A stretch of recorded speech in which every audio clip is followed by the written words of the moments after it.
chapter 25 of Bereshit. We're now, what has emerged already is the second phase of three phases of the patriarchs and the matriarchs. Yitzchak and Rivka we're learning about. And like we mentioned yesterday, Rivka too, like Sarah, is an akara. She doesn't have the ability to give birth.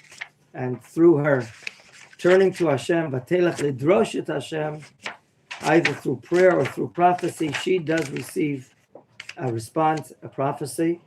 And we mentioned yesterday, it's only to her. Apparently, Yitzchak does not get this prophecy. And she's told why. She's in such pain, in such agony. Why is this running around going on? Because two different forces are emerging from her inner being. And they're going to be two different sets of values, two different systems of social government. And they're going to be dominating the world. When one will be on top, the other will be on the bottom. That's what we began learning yesterday. Only when the two children were growing up and they emerged, as we see again in Pasuk Kav Zayin, verse 27, Vayigdelu hane'arim, and I'm reading, Vayeh Esav ish yodea tzayid, ish sadeh, v'Yakov ish tam yoshev ohalim. So these children, maybe they've reached the age of, they are Gedolim. Gedolim in the Tanakh is usually which age? 13. Okay? Only when they were mature, could the two boys be identified as having a different nature, different character, different tendency. And until then, these different, Rav Hirsch argues, these differences in their natures or their tendencies, no one really paid attention to. Because they both have the same education, do they not? Their Abba and Ima is Yaakov, is Yitzchak Avinu and Rivka, Imenu. Okay? And now we're learning that the two have different abilities, talents. By the way, everyone has his own ability, his own talent, whether he's aware or not aware, whether they've been developed or not, but that there are talents there. God has blessed everyone and everyone.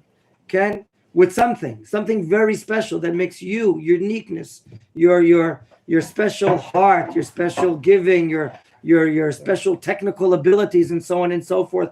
Whatever it may be, your speed, your agility, and so on and so forth. Okay.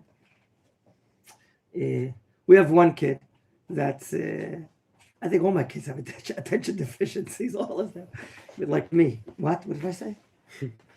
I didn't hear anything. I didn't hear anything. Anyway, our youngest right now, we went to the problem was he's growing up in a school of lions. Everyone is so talented. Everyone is so smart.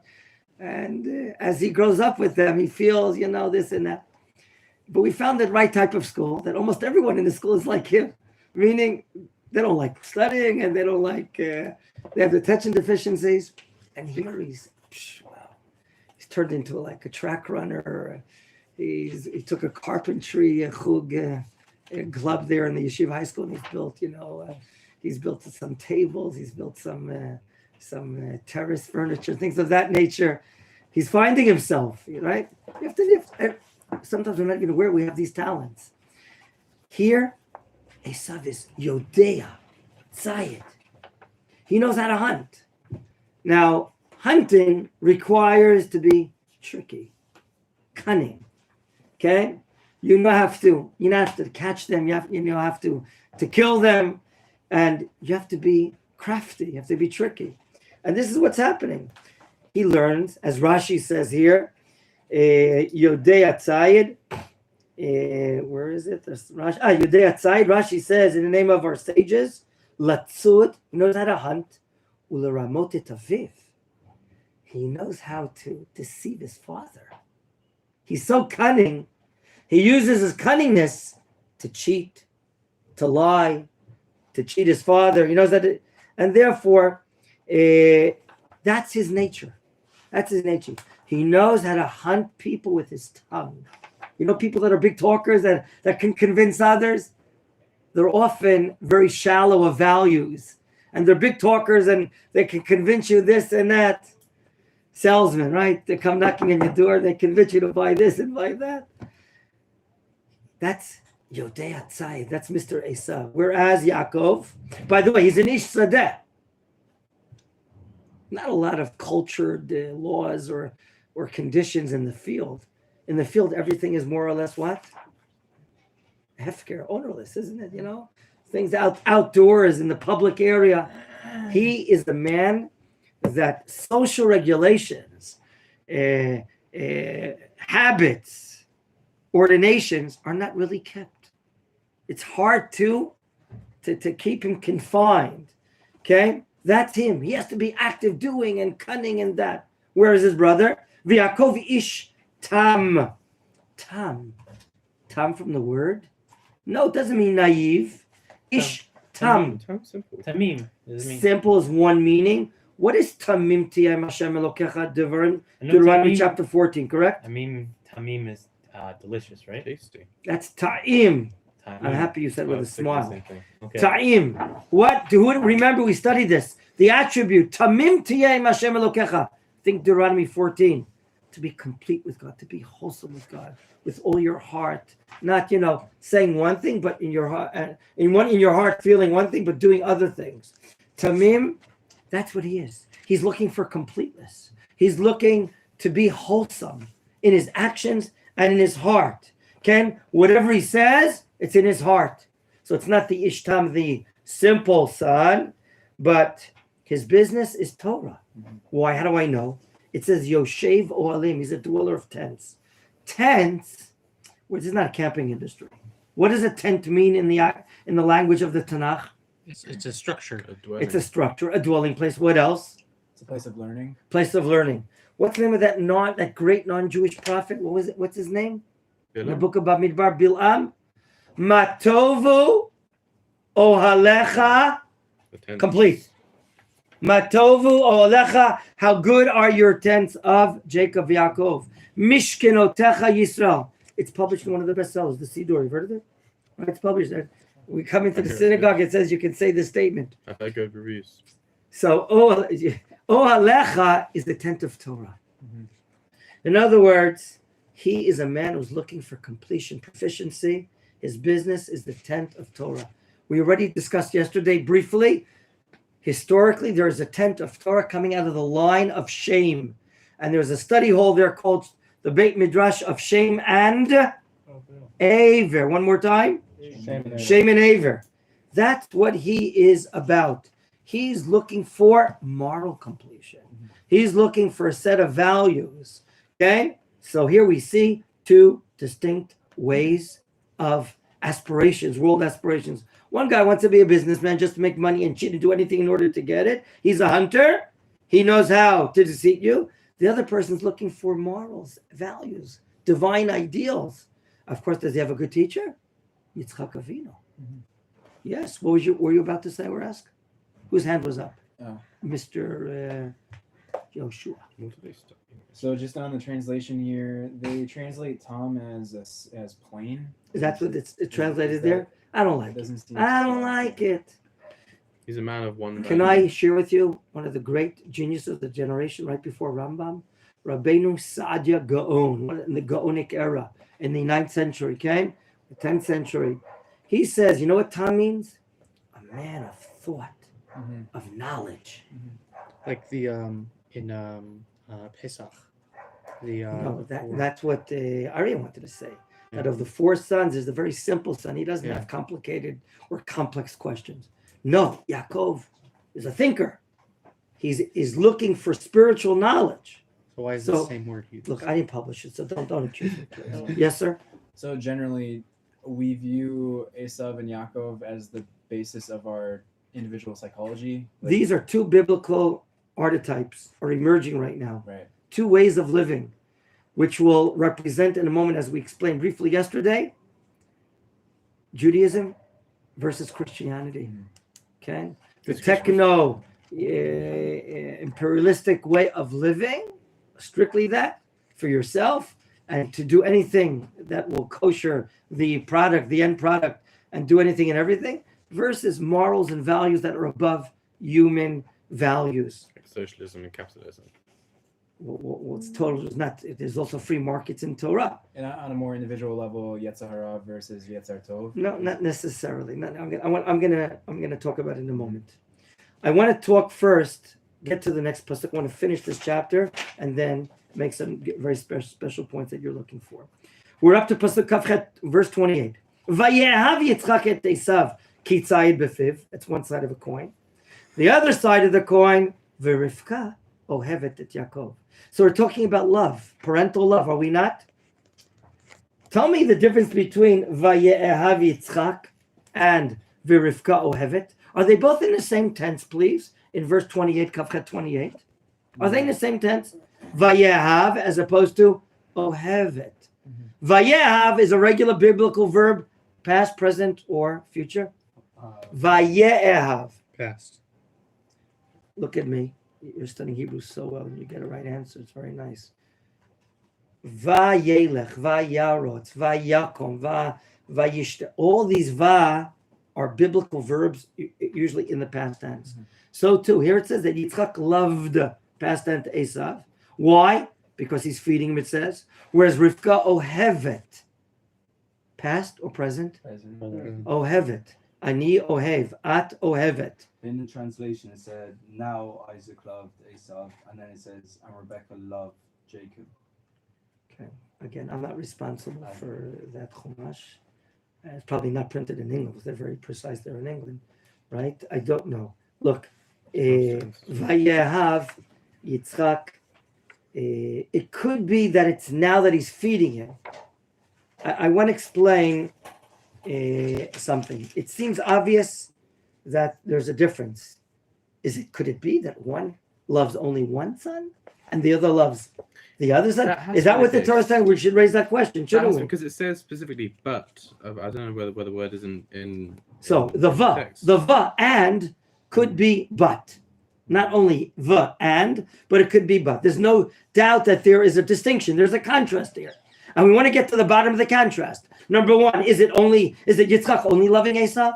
Is it Rivka only loving Yaakov? Question 1 and 2. Question number 3, why Vayehav is related to the past, and why is her love to Yaakov in the present tense? So we're not the first ones thinking about it. Great scholars. What's that? We never are.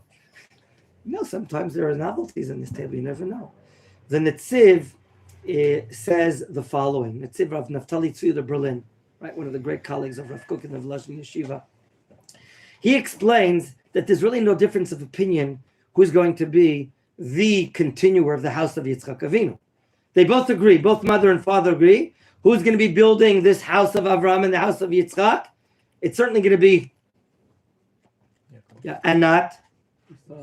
And this is already learned from a prophecy in last week's parsha. Listen to this, repeating something we said last week. Quote, Ki ve'Yitzchak, for in Yitzchak, Yikareh lechazara, your seed shall be called. Why does it say the prefix ve'Yitzchak?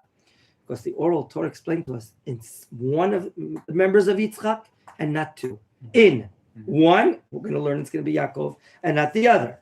So now the question is, Yitzchak, he knows that it's going to be one in particular, and it'll be Yaakov right now who's going after spiritual, moral knowledge in the tent of Torah, and therefore, what do we have here?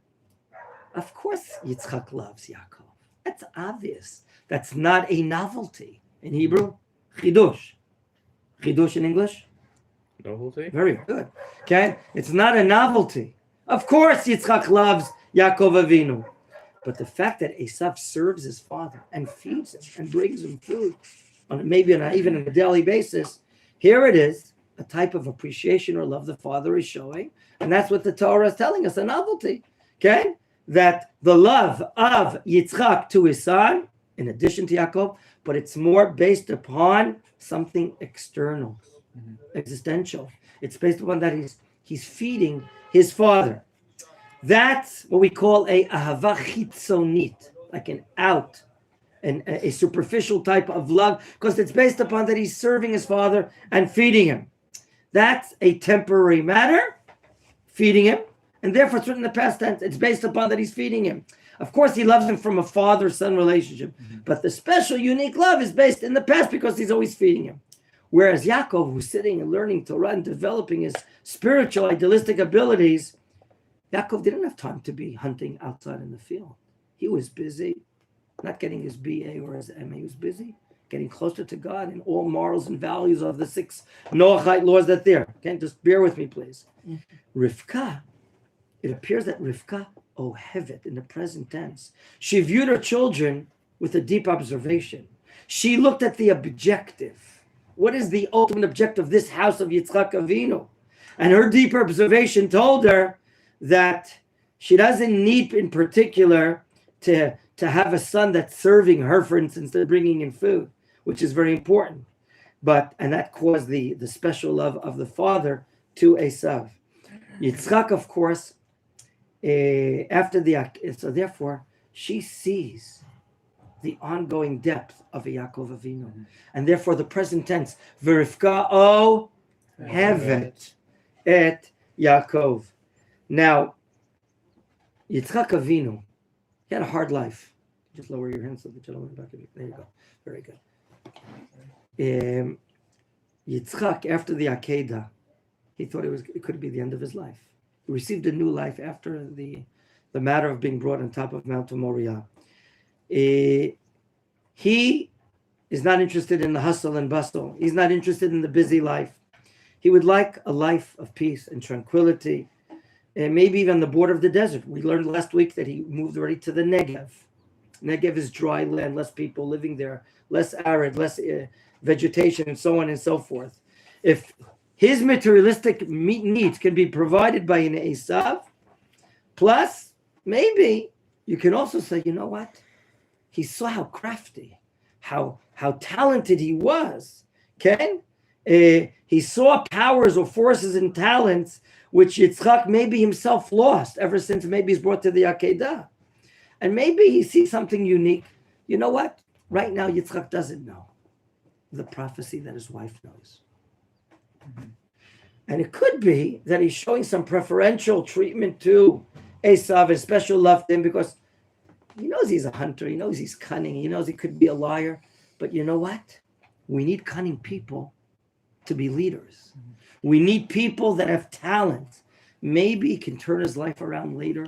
And that could explain why now today his abilities are so special that he's gaining the love of his fathers. That's 2 ways of explaining. Do you have short questions? Go ahead. So they say that Yaakov, when he was born, he was already fully completed. So I read the past tense as in the Midrash. Maybe he had greater potential from birth because he was fully we completed. Believe in that. Stopped. We believe in that we're not dealing with this private individual and not private. We're dealing with the founders of the Jewish people. We're dealing with the leaders. The DNA inside them will be the DNA that we're going to be carrying. And therefore, their spiritual genetic code is very high. Right. And we will stem from Yaakov, who stems from Yitzchak, who stems from Abraham, and not Ishmael and not Esav. Yes, they have a legendary father. Okay, Ishmael is blessed with 12 sons. They're going to be princes. They're going to fill up the earth. Yes, Esav will bring the entire world of what's today the Western world based upon Christianity and so on and so forth. They have some schuliyot, and they're related to us. And when they're going to be up, we're going to be down. Okay? What was the famous... Interesting also that Yitzhak is taking more of a preference to Esav, when Yitzhak is known for Din, and you're saying that Yaakov is in this Sedah, which is without any boundary. So it seems like they have kind of opposite characteristics. Very opposite characteristics. Esav's the one taking care of his father. Right. That's right. Doesn't leave. That's right. My dear friends, let's get to the finale of a great event that happens. Pasuk 29 and 30. Vayazed Yaakov nazid. Interesting why he's cooking. He's making a nazid.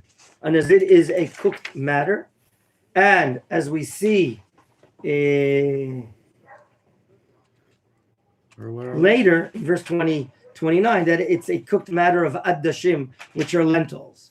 Why he's cooking? We're not interested not now. But the fact is, Esav comes home from work, from the field. He's bloody, he's tired, humidity, he's a sweat. He wants a meal. Vayomer Esav Yaakov, he tells his brother the following. Please notice the verb used, what he's asking for. Haliteni na. He is polite. Na means bevakasha, please. But haliteni is a verb used for eating that camels or other animals would use. Just open up your mouth and pour it down his throat or something of that nature. A very not humanistic verb that's used. Haliteni na. Okay? Just pour that down. Mina adoma, adoma is that from that very ready thing. He was attracted to red. Red is din. You said din before. Red is judgment. Red is blood. Red is someone who's hot-headed. Red is someone that his emotions overcomes his intellect. Ki ayef anochi, I'm tired. Alken kara shmo adom. Narratively, the Torah says that's the reason why his nickname was called Edom. As we know later, the mountains outside the Yam HaMelech, down below Yam HaMelech from the Dead Sea, is called Edom. It's called Edom. It's interesting why Rav Aaron Levi didn't. 1 second. Shalom Arav. I'm not going to answer. So here we have a seemingly a petty event of a brother cooking and another brother coming home so hungry. And we're told that he's related to redness too. It's part of his essence. And Vayomer Yaakov says, listen to this. Michrach hayom et bechoratcha li. Sell me today your bechora. Bechora. Gentlemen, there is, what is a bechora as opposed to someone being a bechor? A bechor is a firstborn. In Torah, whoever's firstborn has special economic, material privileges. If there is an estate to be allocated or distributed amongst the benefactors of the estate, we know that a bechor gets more, even double, right? Remember when we put on the name of the Maral of Prague? The letters bechor, bet, chaf, reish. 222. You were here at that time? So he gets double. Very good, Noam. He gets double. But that's in the material world. A bechorah is the spiritual legacy. There's a spiritual legacy that's being brought down in the world from Adam Rishon up until Noah to Avraham Avinu, Yitzchak. And now who will continue this legacy? It's a spiritual legacy that you're not getting a freebie. You're going to have to work for it. In the future, it could be serving. It will be serving God. It will be sacrificial offerings. It will be the study of Torah. All these things, the Bechorah. Right now, the one that was born first is basically inheriting the physical and spiritual world. He has this legacy. And would Esav be interested in this spiritual legacy in the world? Yaakov says, I'm interested in it. He knows what it's about. He knows what type of life he's leading. He knows what type of life his brother is leading. And therefore, we're talking about the spiritual leadership of the world, the spiritual direction of the world. That is the word Bechorah, as opposed to the word Bechor. Look, Esav is the firstborn. He's the Bechor. If there's going to be a material allocation, it's going to get double, like you said. But the spiritual legacy, if you want it, he can take it. If he doesn't want it, he doesn't have to have it. What does Esav say regarding the Bechor, the spiritual legacy? Vayomer Esav, Hine, behold, Anochi olech lamot. I'm going to be dying. If not today, tomorrow, not tomorrow, the next year, next decade, whenever. V'lama zeli Bechorah. He's very sharp. Bechorah is related to the spiritual world. It can even be related to the world to come. It could be related to future objectives. Asa says, I don't know if you ever heard this before. Have you ever heard of nowism? I'm a nowistic person. I need things now. I need a hamburger now. I need a corporation now. I need food now. I need excitement now. No. That's. I'm not fit for a Bechorah. I'm not fit for the future world. I'm not fit for the objectives of the future, the ideals of the future. Okay? Why? I'm going to be dying. I have no need for it whatsoever. I have no need for it whatsoever. Okay? And therefore, he's basically saying, I don't want it. I don't want it. It's the spiritual leadership of the world. It could even mean the inheritance of the land of Israel, because whoever will be inheriting ethical monotheism He will be the one living in this land that breeds monotheism, that breeds the emunah of El Echad. And therefore, Esav is saying, I don't want it. Now, I want to show you something where Christianity made a big mistake. It seems as you're reading this that Yaakov is delaying offering his brother a pot of porridge until the brother agrees to relinquish his right to the Bechorah. And that's how the Christian world read it here. Look what we're reading now. Pasuk 33, Lamed Gimel. Vayomer Yaakov says, Hishava li kayom, like today. Tell me you're not going to go back on this deal. Tell me you're not going to. This is just like when Abraham bought the cave of Machpelah instead of just taking it. He wanted to be absolutely sure there was no. Okay, there's very no good. He wants controversy. the beautiful, nice. That's a nice parallel there, Ari. Hishava li kayom, that you're not going to go back on this deal. You're not going to appeal this forever and ever. Vayishavalu, he swears to him. And then what does it say? Vayimkor bechor. So he sells the Bechorah, the spiritual legacy to Yaakov. And then what does it say in the last pasuk, in 34, the last pasuk of the chapter? Yaakov natan le'esav. He gave him a meal, lechem. Nezira dashim, this lentil dish. Vayochal vayeshti. He eats, he drinks. L'chaim, JB, right? You know what JB is? Jewish booze, right? Vayakom vayelach. He gets up and he goes. And he deceives, he hates it. Vayivez Esav. He doesn't, not interested in the spiritual legacy in the world. The Christian world, taking our Bible, explains, wow, what a rotten brother Yaakov is. He wouldn't feed his own brother only after the deal was consummated. What a rotten guy. Well, when you read the Psukim, you think this is really the order of the events. However, we know that we're handicapped when we study Torah only with the written Torah. The written Torah is only the large letters of the article. But what about the small print? Headline. What about the Torah Shebe'al Peh, the oral Torah? What's going on here? My dear friends, I don't know what it's called in English. There's a past, in Hebrew, there's something called Avar Mukdam. It's a past tense, and it's denoting something that happened even earlier in time. Is that the past present? Is that past simple? How many past tenses are there in English? What am I asking a North American? English. Only the English know English. Yeah. Please tell I me. don't know. There are. Don't oh, disappoint me. Past Come participle, on, don't disappoint. Past simple. Past simple. Imperative. There's a few. I know it exists in French. What is it? Really? Hang on. Pulling out the Googler. It's called. Did it happen once in the past, or is it like a continuous in the past? Look at this. I know It says here in 34, V'Yakov Natan le'esav. Little translation, and Yaakov, no, I'm helping out. V'Yakov Natan. Okay. He gave it. My question to all of us is, Matai? When did he give it to him? If it means he gave it to him right now, the biblical verb should be, Vayitain Yaakov le'esav. Biblical verb, Vayitain, and he gave. But it doesn't say he gave. The Torah denoted something that this is in the past, way before. V'Yaakov natan le'esav, when? Way before.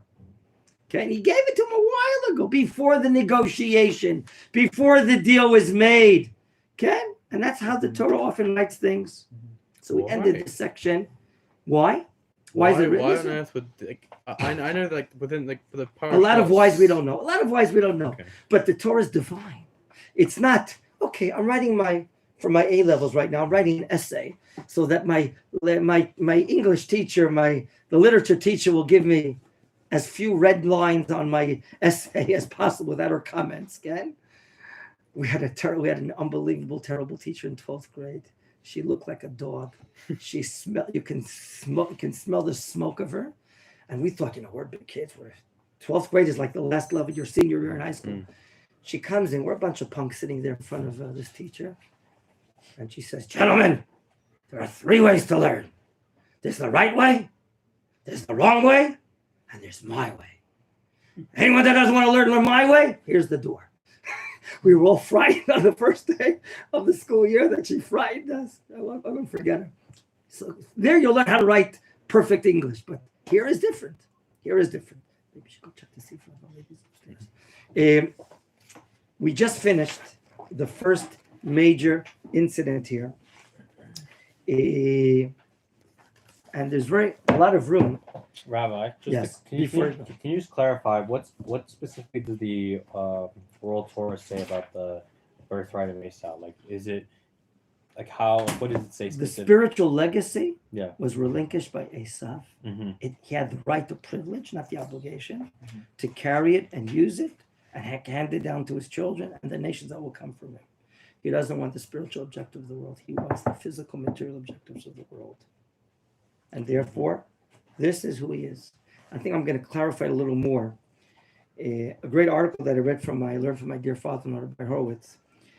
We're going to talk now about two different elements, two different aspects in our lives, in our world, that are separate and distinct from one another. The question is, will these two distinctive matters that we're about to talk about, will they eventually unite, or will they always remain separate? Let's talk about a private individual. Let's talk about the universe. Let's talk about mankind. And let's talk about a nation and also about a family. We know that in a private person, there are two elements or two forces or two powers, and they appear in all our lives. These two forces will appear, like we just said, in a family, in a nation, in mankind. Let's start from the wider scope and then go to the individual scope. Let's look at the universe. The universe we see is comprised out of spiritual and the physical. Like it says in the beginning of Genesis, Bereshit bara Elokim et hashamayim v'et haaretz. Okay? According to the creation of the world exists by a spiritual force, a heavenly force, shamayim, and also a material, an earthly force, as we saw in the beginning of Bereshit. That's the world, two forces. Whereas in mankind, we can see the force of Yefet. Remember, we learned that the three cradles of civilization were emerging from Noach, Shem, Cham, and Yefet. Out of Yefet coming the external beauty, okay? The force of the externalism of the world. Whereas the force that's coming out of Shem is the essence, the spiritual essence, the objectives, the values of the world that's inside us, inside the Ohel, inside the inner hearts, okay? Like the blessing there is, Yaft Elokim liyafet, the divine beauty will be in Yefet, v'yishkon, but he will dwell in the tents of Shem. So we have also in mankind two forces, the external physical forces and the spiritual forces. What about a nation? A nation requires a physical force that will help build itself materialistically, industry, agriculture, roads, telephone, and so on and so forth. Okay? But at the same time, no, the world, a nation requires spiritual development. Okay? Every nation requires a physical material development and also a spiritual development. That's in a nation. What about a family? And now we're getting to Esav and Yaakov. We can always distinguish in a family between a Bechor, the firstborn, and that he has a spiritual role. Not only will he get material benefit afterwards, he has a spiritual role. Where do we see that in Torah, that the firstborn has a spiritual role? What does it say right after we got out of Mitzrayim, chapter 13? Quote, Kadesh li kol Bechor. Sanctify for me every Bechor, even in an animal. Okay? Mm-hmm. And that there's Kedusha, there's uniqueness in the first one that is born. There's holiness. Whatever is first in the world is a special entity. We see that in the first of nations, in the first of the land, the first of our products, okay, and the gifts, and so on and so forth. So we can always distinguish between a firstborn who has a spiritual role and all the other sons who are called the Banim Pshutim. They're not Bechorim, that they don't have that same spiritual role. In an individual, are there also two forces? Obviously. There are two foundations that dwell inside a human being. There is the body and there's the soul. Okay? So if we've just said that there are two elements, okay, in all facets of life that we just mentioned, the truth of the matter is, what is their respective source? Where does it come from? The bodily and the spiritual, the heavenly and the earthly, comes from God. It all comes from God. The physical and spiritual forces come from one. Therefore, we have a belief that when the spiritual and the physical will be united, brought together, in tune, in harmony, then the world will be a better world. When we identify really what is unique about ourselves. Am I just 70 kilos of material density? Is that what me, Menachem Listman, is about? Material density? Is that who I am? Or is there something unique? There's a neshama, there's holiness, there's spirituality, there are values, and so on and so forth. Okay? Remember when Avram Avinu was causing his servant to swear, he talked about God and he identified God as Elokei Shamayim, that took me out of my house. And everyone's asking, why are you saying Elokei Shamayim? Why don't you also say the God of the earth? Why did Avram omit, not use the word Elokei Haaretz? Because when he was abroad in Aram Naharaim, God was a very, very theoretical entity. God was a very abstract entity, so distant from us. Only when he comes to the land of Israel, he sees God's divine management, and God reveals himself and appears to him and gives him objectives and gives him goals and ideals. Does then Avram call God not only Elokei Hashamayim, the God of heaven, but also Elokei Haaretz? Very good. Haaretz, very good. So when we learned about Avram Avinu getting his promise to God to come into the land of Israel, we also learned about the covenant of circumcision, the Brit Milah. Okay? Before Avram Avinu, God says to him, before you do this mitzvah, I want you to know, and I will use the word tamim. God says to him in the Mohel, and we'll always announce maybe this pasuk that he said to Avram Avinu, Hitalech lifanai, go for yourself before me, v'yet tamim, and be complete. Tmimut, completeness, wholesomeness of Avram Avinu, that's the ability to unite the physical and the spiritual. And therefore, the Brit Milah is considered an oath, a sign of connection. Okay? We have a physical stamp on our flesh that's connecting the body and the soul together. And yet at the same time, if we isolate these two elements, if we ignore the two elements, and it's basically going to lead to complexities in life. It's going to lead to troubles in our life, the lack of faith in our life. It's going to lead to wars, both on a family level and on a national and mankind level. And therefore, as long as these two elements are divided, mankind is going to be divided. And we have to learn how to unite them and to bring them together.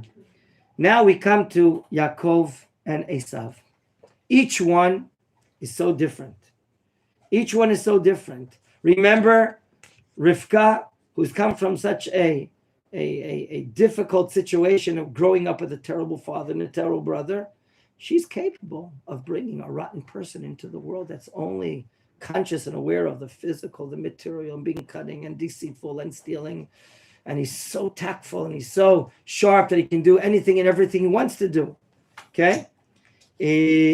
And that's what happens. They're clearly inside one house. They're going in two opposite directions. And on this great day that the Torah tells us, where Esav comes home from a hard day's work of hunting and being cunning, it seems a very queer thing for us that, Esav is selling his spiritual legacy, the Bechorah, okay? And some of us are a little unclear about what's in between a Bechor and a Bechor. We try to explain, we have to differentiate between a Bechor and a Bechorah. Bechor is a biological concept. Whoever is born first, he is called. Can that be changed? Can that be altered? No. Once a Bechor, always a Bechor. Okay? Whereas, as a result that you're a Bechor, there's a concept we call Bechorah, meaning that is a status, that is a legacy from the fact that you biologically are called a Bechor. Now, generally, anyone that's a Bechor maintains the legacy of a Bechorah, okay? A Melech, Kohen, and so on and so forth. But as future parents, all of us will have to tell our children, life is full of goodies, but also obligations. Life is not just like a fish getting. You ever see a fish in an aquarium? What is he doing all day? He's just taking oxygen and. No, we're not just fish taking and taking and taking. We have to be giving. Okay, so to maintain the spiritual legacy of a bechorah, you're gonna have to be giving your time, your energy, actions, values, ideals. For Yaakov, the bechorah was an important thing to ascertain. It's like serving, being a servant of God. It's doing holiness. Okay, Yaakov is not interested in the double portion after the passing away of the father. It's nice to have, but it's not something which is a necessity. And therefore, right now, we see that Yaakov is interested in the Bechorah, in the obligations, in serving God.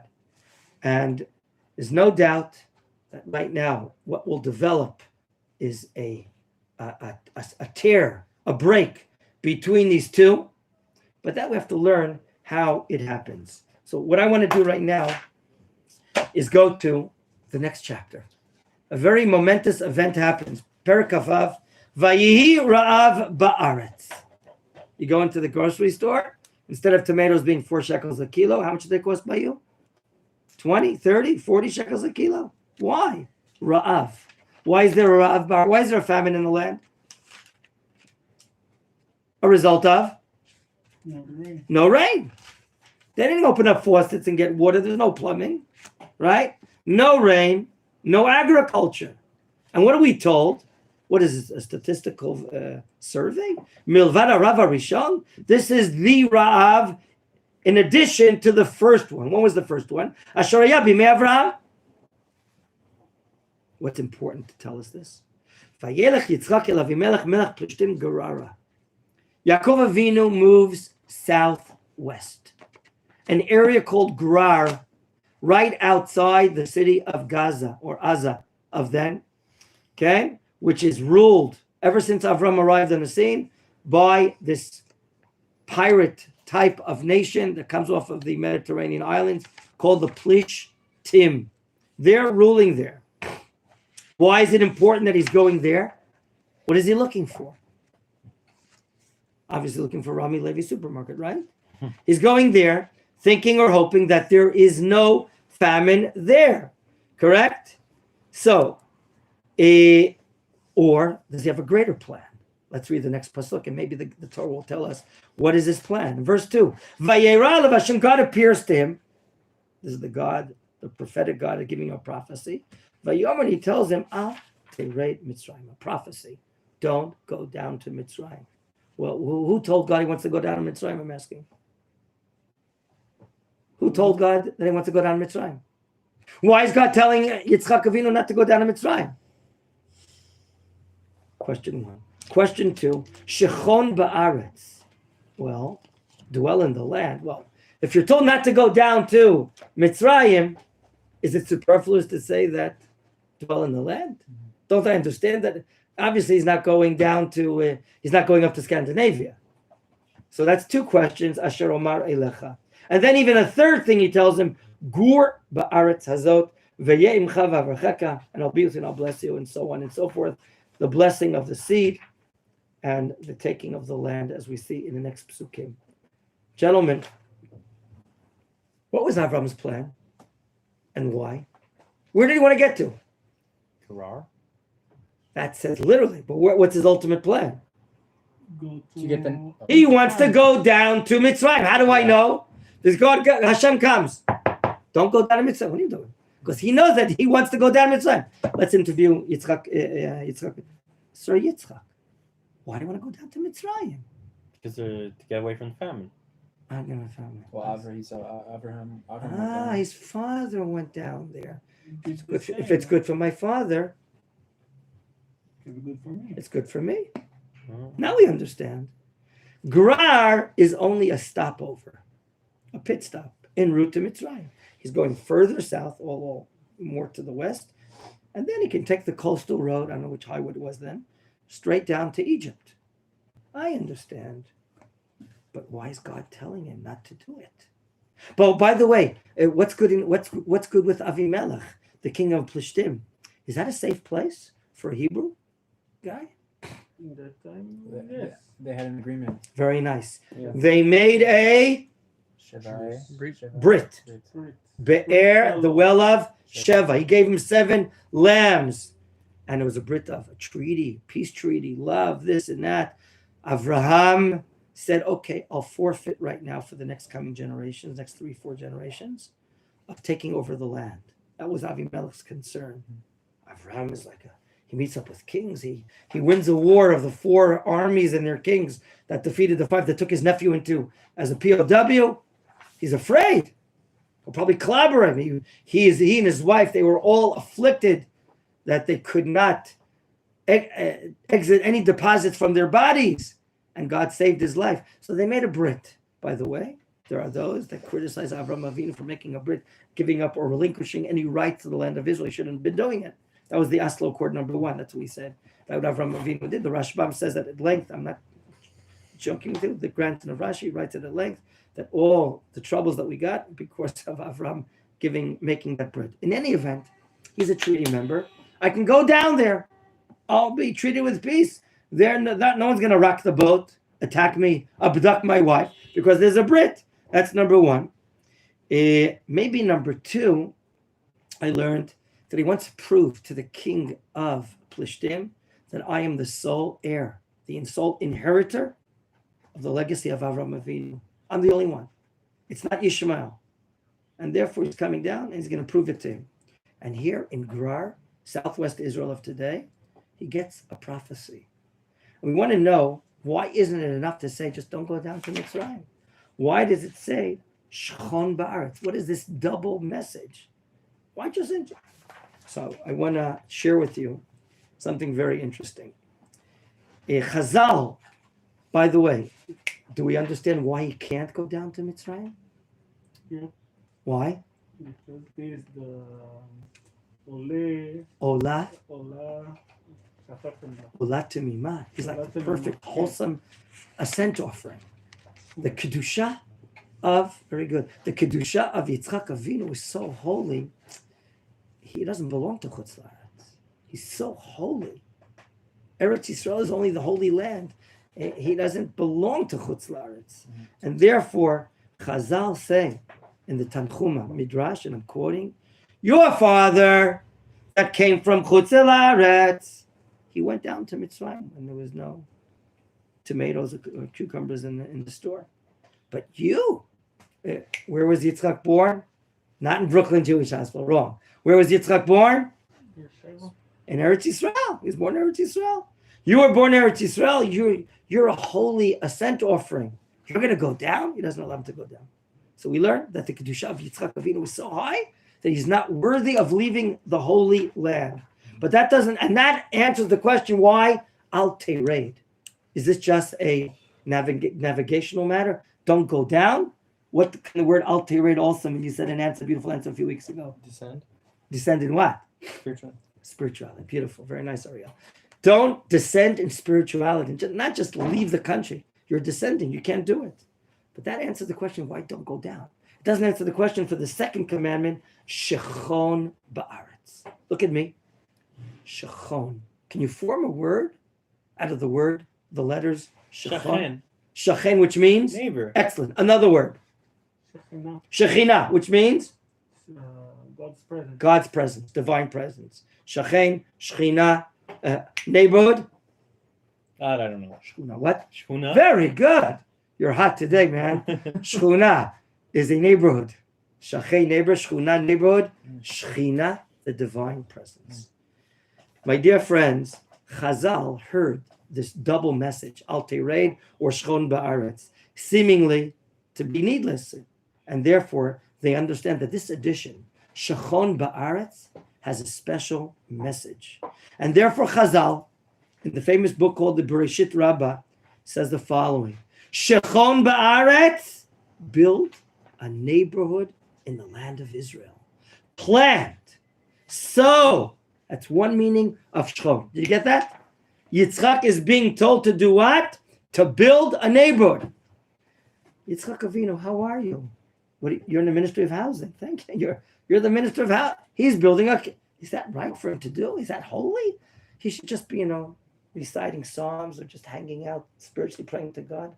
Is there spirituality in building a neighborhood in Israel? We have to discuss that soon.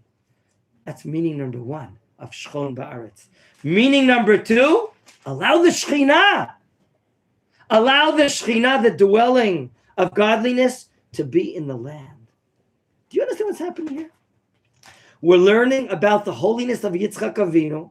The second commentary in this midrash is very understood because Yitzchak is a man of the divine presence, isn't he? Very holy, full of awe and fear, like we discussed the other days before. Okay? He has to guarantee that there be Shekhinah. Your job is staying here and guaranteeing that the divine presence be here in Eretz Yisrael. But what about the first meaning? Make a neighborhood? Plant? Sow? Rabbi Druckman, one of the great rabbis, I prayed next to him at the Machpelah Cave on Shabbos night, head of all the Bnei Akiva Yeshivot, high schools and Ulpanot and so on and so forth. He writes and says, how do we understand Yitzchak Avinu? That his job is, that I understand, to allow the Shekhinah to be here. But to make a neighborhood? To plant? To sow? Come on. Yitzchak Avinu dealing with the material world? Please, it's secular. I can't look at it. That's what he's been given to do. He's so holy. He's like a korban, you said. He's an olat tamima. He's a wholesome korban. Is that fit for his spiritual level? And the answer is, when we learn about Eretz Yisrael, we get out of the galut. We leave Vancouver. And we come to where holiness is. The novelty of the Jewish people and the Torah is that there's holiness here in the earth. There's holiness in building the land of Israel. Yeah, you, the cute looking guy. If you're a sanitation worker, there's holiness in cleaning the land. You're putting up electric wires? Of course there's important plumbing. I'm sorry. You're putting plumbing installations? Of course there's importance. My dear friends, building the country, planting in the country makes the country able to have the divine Shekhinah. In other words, there is spiritual importance and value to invest energies, resources in the physical building of the land of Israel. Because if we don't build the land of Israel, the land will not be a vehicle for the Shekhinah. This idea is foreign to our fellow Jews in Chutz La'aretz. They just want to hang out in the mikveh, in the Beit Midrash, and just, no. And that was the sin of the 10 spies of the 12. They don't want to come in and start sweating. They don't want to come and start building. They have an IV with bread and water every day. They have the Astrodome over them. You know what I'm talking about? There's a divine cloud over them. And then, no. We have to come in, develop the land, to sweat and toil and labor and build the country. And that's the beauty. That's what Yitzchak Avinu is being told that he has to do here. So here, gentlemen, in the town of Gerar, he gets a beautiful commandment of Aleph, not to go down, Bet, to bring the Shekhinah and develop the country. And then God says to him, Gur, verse 3, Gur ba'aretz hazot, live in this land. Ve'yeh imcha, I'm going to be with you. Only in this land am I going to be with you. Va'avarcheka. Wow. I'm going to be with you. I'm going to bless you. Why? Ki lecha u'lezarcha, for you and your seed, etain et kol aratzot el, all these lands meaning all the different parts of the land of Israel.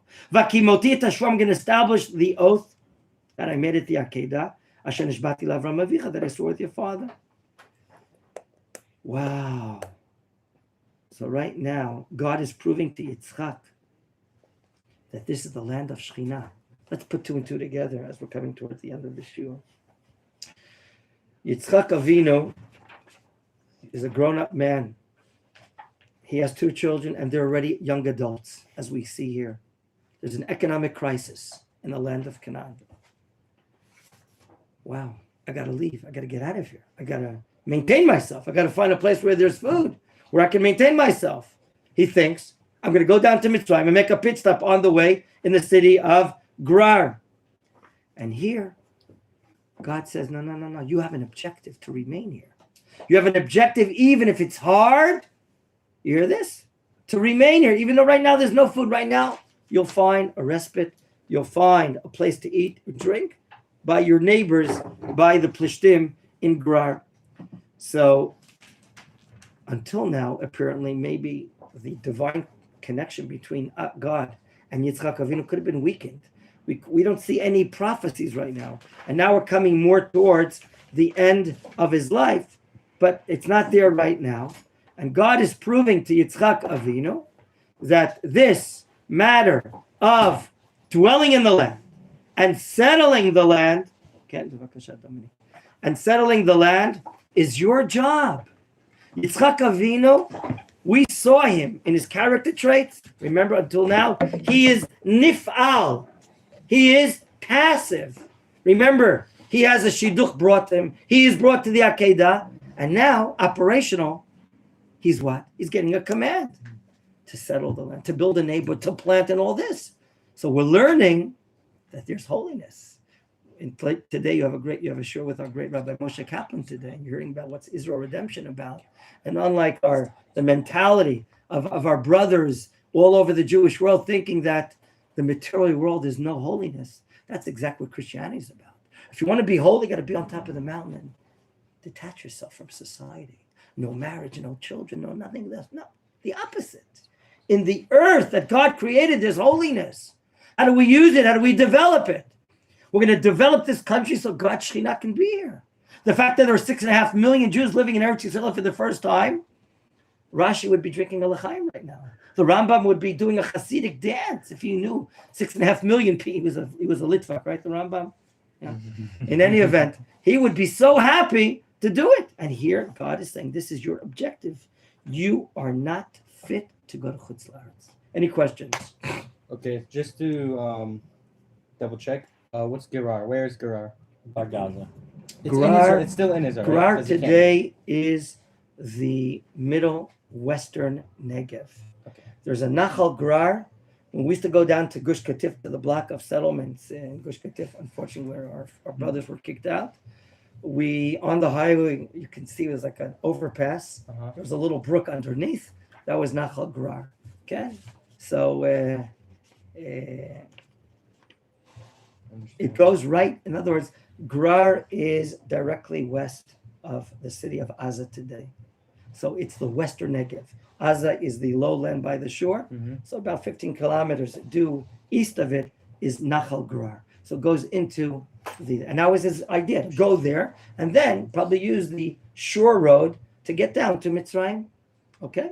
So that's where the Plishtim have been living ever since Avram Avinu appears on the scene. They're pirate people they were boating people that came off, settled on the shores, and they've been a thorn in our eyes, even until David's time. Question or comment? Ranan? It's like this question about Behura. Bechora. Doesn't make a lot of sense. Like he saw this only for food. It's like doesn't fit. I'm very happy you brought this point. In other words, it's not valuable to him. What's more important for Esav, which is the Christian Western world, is we call now. I need instant coffee, instant hamburgers, instant peas. I'm not interested in tomorrow, in the future, and ideals. The Jewish people transcend three dimensions of time. Yeah. We live based upon what was in the past. We live in the present, but with ideals in the future. Esav represents not the future of generations, millenniums. We're carrying the future of the prophets of Isaiah, Zechariah on our back, and we care for them, and we live today based upon them. And that's idealism. That is belief that transcends the existentialism of today. Esav is interested in today, and therefore it's not valuable. I'll sell it for porridge of lentils. That's what it means. It's not valuable to him. He says, I'm going to be dying, meaning I'm going to die at the age of 120. What do I need a bechorah? Spiritual obligations of serving God. And afterwards, I'm not interested in a spiritual legacy. I'm interested in teaching the world how to build a Seiko watch. I'm interested in the world how to build a Subaru engine. I'm interested in the world how to build machinery. That's what he's interested in. Now, technical matters. Yes, but also the Yaakov doesn't make sense because like he should just like serve his brother, like brotherhood, like giving him food when he come back to work. Like, So I doesn't- explained to you that doesn't the seem- Christian world is making a mistake, that he sold the food, gave him food only after the negotiation was consummated. No, that's a mistake. And we try to prove it through. That says, V'Yakov Natan Le'Esav. Natan, I don't know what the present means. It's the far past. He gave it to him way before they negotiated. But And even the Christian then- world is poking fun. Look at Jacob. Look, he wouldn't even feed his own brother. He's terrible. That's what the Christian world is saying about it. No, But I'm proving to you that it's not that meaning. It's even We're gonna have to stop because Rabbi Weinberg sure is coming up. I wish everyone Dang it. a great day. Stop it now. Shalom, gentlemen. Shalom, Dominic. Shalom. How are you? I'm good, Baruch